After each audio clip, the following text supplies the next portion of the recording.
Karibu Juma Clicks TV kwa udhamini mkubwa wa You Scholars. Leo nina habari njema. Nataka nikuelezee namna ambavyo unaweza ukatuma maombi online. Kwa maana ya kutuma maombi kwa njia ya mfumo ukiwa unahitaji kuomba kazi za aidha kalani ama msimamizi wa sensa ambayo inatarajiwa kufanyika Agosti 23, 2022. Na nafasi hizi ni za muda mfupi na zimetangazwa kwa Watanzania wote wenye nia na wenye sifa zinazostahiki kama ambavyo ziliainishwa kwenye tangazo la serikali. Kwa kifupi ni kwamba nafasi zilizotangazwa ni za aina mbili. Kuna kalani wa sensa ambaye atakuwa na kazi za kufanya ambazo zimeainishwa kwenye tangazo, lakini vile vile kuna nafasi za msimamizi wa sensa, lakini kuna nafasi nyingine ambayo imeongezwa ambayo ni msimamizi wa tehama. Kuna nafasi almost 3 ambazo unaweza ukaomba katika hizo nafasi 3. Lengo kubwa la kuandaa video hii ni kukuelezea namna ambavyo unaweza ukatuma maombi kwa njia ya mtandao ili uweze kuingia kwenye kinyang'anyiro cha kupata hizo nafasi za kufanya kazi miongoni mwa hizo kazi ambazo zimeainishwa. Kitu cha kwanza ambacho unatakiwa kufanya ni kufahamu ni mambo gani ambayo unatakiwa uwe nayo ili uweze kutuma maombi. Kuna vitu vinne ambavyo vimeainishwa kwenye maelekezo ya ofisi ya takwimu ya taifa. Kwanza ni namba yako ya NIDA, lazima uwe nayo. Kitu cha pili ni cheti cha kidato cha 4, lakini vile vile lazima uwe na cheti cha kuzaliwa, na kitu cha mwisho lazima uwe na passport. Kwa hiyo utakapohitaji kufanya maandalizi ya kutaka kutuma maombi online, lazima uwe na vitu hivi vinne. Hatua ya kwanza ambayo unahitaji kuipitia kwanza ni kusoma matangazo ili ujue ni kazi gani ambayo unafiti wewe kuiomba. Matangazo yapo kwenye website, kwenye tovuti ya takwimu ya taifa ambayo ni www.nbs.go.tz. Hiyo ni anwani ya website ama ya tovuti ambayo unaweza ukapitia pale ukakuta matangazo yapo. Na ukishapitia kwenye hiyo website utakuta kuna tangazo limeandikwa announcement of temporary Jobs Clerk and census managers. Ukishafungua hilo tangazo utakuta kuna document 4. Document ya kwanza inakuelekeza usome terms and conditions kwa maana ya vigezo na masharti vya kuomba kazi hii. Lakini kitu kingine ni sehemu ya kujaza form online. Kitu kingine ni kuingia kwenye mfumo ili uweze upload.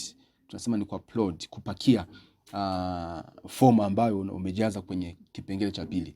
Lakini kitu cha 4 ni mwongozo wa namna gani ambavyo unaweza ukafanya application kupitia mfumo. Sasa malengo yangu nataka tujue namna ambavyo unaweza ukatuma maombi kwa njia ya mfumo. Kutuma maombi, nenda moja kwa moja kwenye tovuti ya maombi. Ukifungua tovuti utakutana na pop-up. Kuna tangazo litakuja likiwa linakupa maelekezo ya jumla ya namna gani ambavyo unaweza ukatuma maombi. Ili uende moja kwa moja kwenye ukurasa ambao utakuwa na hiyo fomu ya kujaza ili uweze kutuma maombi, utaandika hivi: ajira.nbs.go.tz, utaweka / utaandika application, utaweka / alafu utaandika create. Lakini kama unaweza ukatembelea You Scholars, tumeandika tutorial kwa maandishi, unaweza kusoma ukiwa umetulia, ya namna gani ambavyo unaweza ukaomba kazi hii ya sensa. Imeandikwa vizuri, lakini vile vile imeambatanishwa na video hii hapa. Kwenye kutuma maombi kuna sehemu 3. Sehemu ya kwanza ni taarifa za muombaji, sehemu ya pili ni taarifa za wadhamini, na sehemu ya 3 ni viambatanisho. Sehemu ya kwanza kuna taarifa za kujaza ambazo ni taarifa zako wewe muombaji. Kuna jina la kwanza, kuna jina la kati, kuna jina la ukoo, kuna namba ya simu, kuna barua pepe yani email, kuna tarehe ya kuzaliwa. Hii utaandika kama ilivyo kwenye cheti cha kuzaliwa. Lakini vile kuna kiwango cha elimu cha juu ulichofikia. Kwa mfano kama umesoma form 4, ukaenda form 6, ukaenda diploma, ukaenda certificate, ukaenda diploma, ukaenda degree. Sasa wamesema utaje kiwango cha elimu cha juu. Kwa hiyo utaandika degree. Lakini vile vile kuna namba ya mtihani wa kidato cha 4, lakini vile vile kuna nafasi unayoomba, chagua nafasi moja tu. Lakini vile vile kuna uzoefu wa kutumia simu, yani kishikwambi kwa maana ya tablet. Lakini vile vile kuna hali ya ajira, kwamba umeajiriwa au hujaajiriwa. Lakini vile vile kuna namba ya kitambulisho, kuna kujaza mkoa, kuna wilaya, kuna halmashauri, kuna jimbo, kuna kata kwa maana ya tarafa, kuna kata kwa maana ya shehia kwa watu wa Zanzibar, kuna kijiji, kuna mtaa. Vitu vyote hivi unavijaza kwenye kipengele, kwenye sehemu ya kwanza ya sehemu inayokutaka ujaze taarifa zako wewe ambaye ni mwombaji. Sehemu ya pili itakuwa ni taarifa za wadhamini. Wanakuwa ni wawili. Kuna majina matatu ya mdhamini wa kwanza, barua pepe ya mdhamini wa kwanza pamoja na namba ya simu ya mdhamini wa kwanza. Vile vile utajaza taarifa hizo hizo kwa mdhamini wa pili, ambayo ni majina matatu ya mdhamini wa pili, barua pepe ya mdhamini wa pili, namba ya simu ya mdhamini wa pili. Kipengele cha tatu ni viambatanisho, ambapo utakuwa na cheti cha kidato cha 4 kikiwa katika mfumo wa PDF, which means utakiskani alafu ukiproduce kikiwa ni soft copy ya PDF. Kutakuwa na picha yako kwa maana ya passport, kutakuwa na cheti cha kuzaliwa, kutakuwa na kiambatanisho kingine, mfano cheti cha taaluma, tehama na kadhalika. Vyote hivi viwe katika PDF, isipokuwa tu picha iwe katika format ya JPD, PNG ama JPEG. Baadaye utatuma maombi. Ukishatuma maombi, kuna email itatumwa kwenye email yako ambayo unakuwa umejaza. Utakwenda utafungua email yako. Utakuta kuna password ambayo wamekutumia wao, ambayo utaitumia kuja kuingia sasa online. Ukishaingia online utakutana na sehemu ambayo inakutaka uupload. Una-upload nini? Uta-upload document hii ambayo umejaza, ambayo itakuwa imesainiwa sasa, which means utajaza taarifa zote hizi, baadaye uta-download. Ukisha download